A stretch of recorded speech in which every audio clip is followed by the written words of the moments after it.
এদেশের মা বোনদের গর্বে আল্লাহ তাআলা বেশি বেশি করে আবরার ফাহাদ, শরীফ উসমান ইবনে হাদি,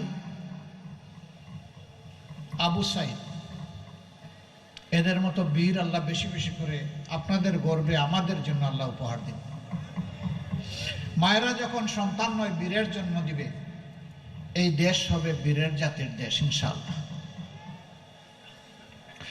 আজকে মায়েরা ন্যায়ের পক্ষে, সত্যের পক্ষে, মানবতার পক্ষে আল্লাহর দ্বীনের আওয়াজ তুলতে ঘরে ঘরে যান।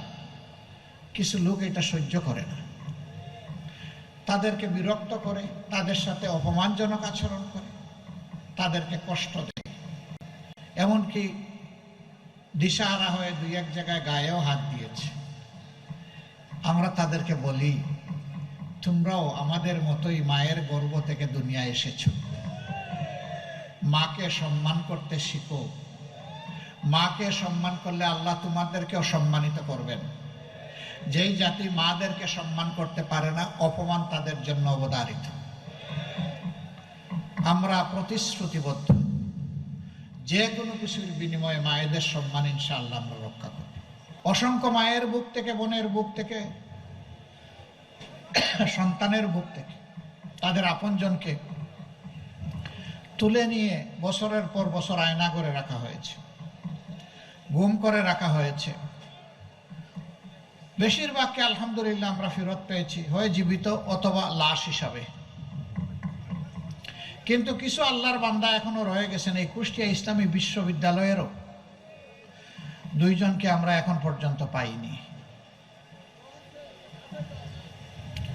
এরকম আরো 8 জন যাদেরকে এখনো আমরা খুঁজে পাইনি।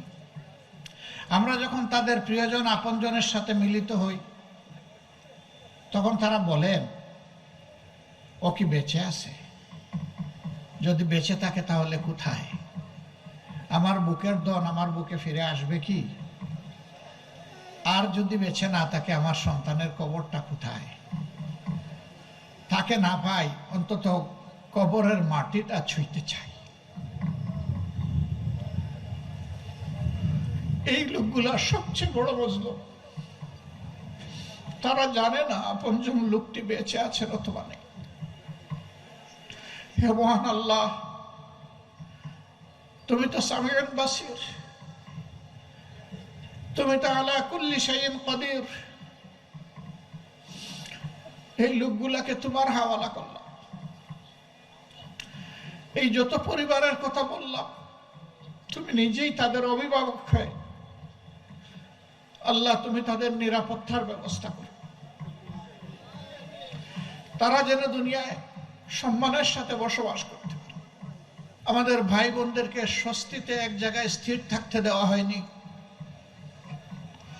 এই অঞ্চলে আমাদের বোনদেরকে দফায় দফায় গ্রেফতার করে রিমান্ডে নিয়ে অপমান করা হয়েছে, নির্যাতন করা হয়েছে।